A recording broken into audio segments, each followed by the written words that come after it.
Hello everyone, and welcome to Stories of Israel.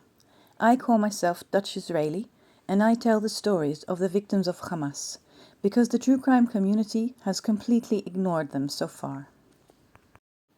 Usually, the stories I tell are sad and terrible, but today we are celebrating. Last Saturday, June 8, we got the best news possible. 4 hostages were freed from the clutches of Hamas. Their names are Noah Argamani, Almog Meir Jan, Andrey Kozlov, and Shlomi Ziv. The entire country cried and celebrated their homecoming. We love you, and we are so happy you are back. These are the stories of Noah, Almog, Andrey, and Shlomi. This is Noah Argamani. She is my friend's cousin, and I have 2 videos up about her already. I will link them in the comments below.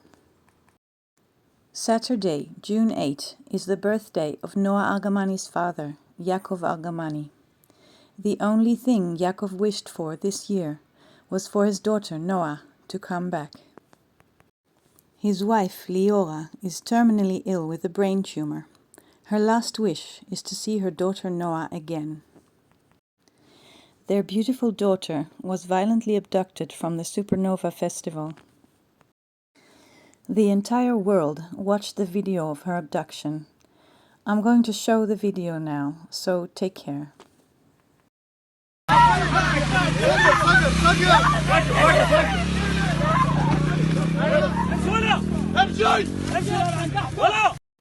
Her boyfriend, Avinatan Or, was also abducted and could do nothing to help her.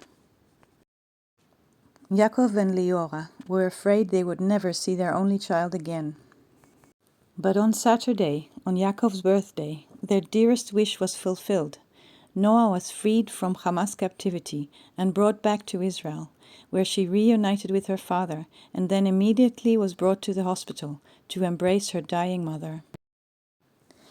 I can't really describe the incredible joy and relief we all felt, seeing the images of Noah in the helicopter, being hugged and kissed by her father, speaking on the phone with the president, and setting off to the hospital to see her mother. The meeting with her mother was private, as it should be. There hasn't been much time to speak to the press yet, but Noah has said this. I was held at a wealthy family's home in Gaza. They kept telling me, "You should thank God you're with us. There are far worse places." As far as I understand, Noah hasn't seen her boyfriend, Avinatan, since October 7. We all wish and hope for him to come home as well, just like all the others. Almog Meir Jan is 21 years old and was kidnapped from the Supernova Festival. He was seen in Hamas footage that day, handcuffed and terrified. Almog had just finished his army duty and was due to start his first job on October 8. The company has promised to keep the position open for him.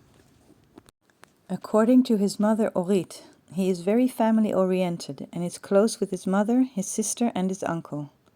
He helps take care of his grandparents and has many friends. Almog called his mother from the party, telling her he loved her before he was captured. On Saturday, June 8, Almog was finally freed and reunited with his mother, family and friends. He asked them if they had seen the hostage video of him, but they hadn't. Nobody had.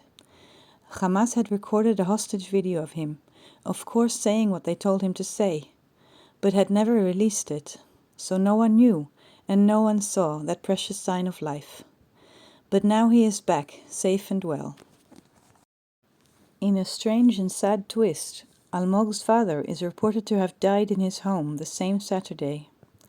There is no news yet of how he died and whether he knew his son had been freed. I hope so much that he knew. But if he didn't, I am sure that he knows now. Andrey Kozlov, 27, is the Russian Israeli who worked as a security guard at the Supernova Music Festival. The Russian government called for his release, along with other Russian hostages. From the Jerusalem Post, The Russian side stressed the need for the immediate release of civilians, including 3 Russian nationals, Andrey Kozlov, Alexander Lobanov, and Alexander Trufanov, who were kidnapped in the October 7, 2023 attacks and have been held by Palestinian groups ever since. But that didn't happen. 3 Russian citizens, Ron Grivoy, Irena Tati, and Elena Trufanova, were previously released. Alexander Trufanov and Alexander Lobanov remain in captivity. Andrey Kozlov had immigrated to Israel only a year and a half before October 7. He was still learning Hebrew. After his release, he said that he continued learning Hebrew and practiced with the other hostages while in captivity.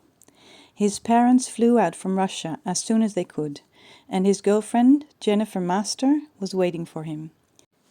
They had been tirelessly lobbying for his release, both in Israel and in Russia. Andrei, welcome back. To us, you are a hero. Shlomi Ziv is 41 years old and studied interior design. On October 7, he was at the Supernova Festival, working as a security guard, together with his friends, Aviv Eliyahu and Jake Marlowe. Eliyahu and Marlowe were both killed at the site. Shlomi was listed as missing.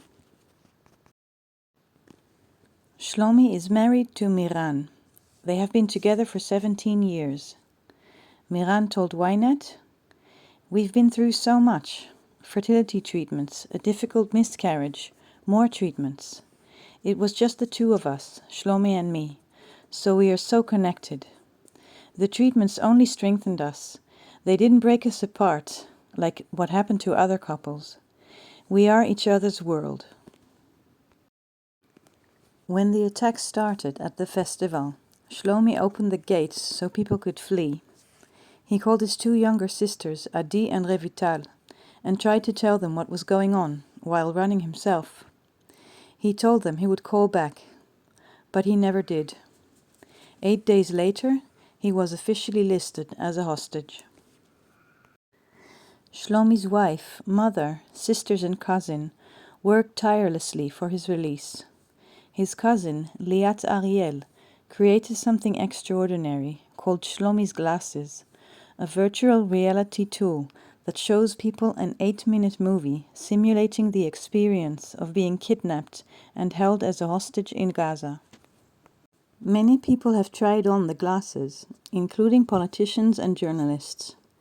Liat Ariel told the JSN News, "I decided to create Shlomi's Glasses to show the world what it's like to be at a festival similar to Burning Man in America or others in Europe, and to find yourself under attack." And then, on June 8, Shlomi was rescued. Finally, after 8 months, he could embrace his wife, his parents, his sisters, and his cousin. About his time in Gaza, Shlomi said that he knew nothing of what was going on in the outside. He was held with other hostages, and they passed the time talking and playing games. He didn't know that his 2 friends, Aviv and Jake, were dead. His family says he lost a lot of weight, but is in good condition. Welcome home, Shlomi. We are so happy to have you back. These days, good news never seems to be possible without bad news too. In the operation to free the hostages, Chief Inspector Arnon Zamora, 36, was killed by terrorist fire. According to the Times of Israel, on October 7, Zamora himself had led a battle against Hamas near the border community of Yad Mordechai, killing dozens of terrorists and preventing them from infiltrating the kibbutz. After that battle, Zamora was also involved in fighting terrorists at the Nachal Oz base and at Kibbutz Be'eri. This man seems to have been a fearless powerhouse who saved countless lives. But he is also a husband and a father. His wife, Michal, wrote on social media, Now, everything is filled with the image of the late hero, Arnon Zamora. But long before he was a warrior and a hero, he was a sweet and charming man, a wonderful partner, a perfect father, a loving and beloved man. This is how we will remember him, and we hope you will too. The operation to free the hostages was renamed Operation Arnon in his memory. At his funeral, thousands paid tribute. Fly free, Arnon, and thank you for everything you did for us.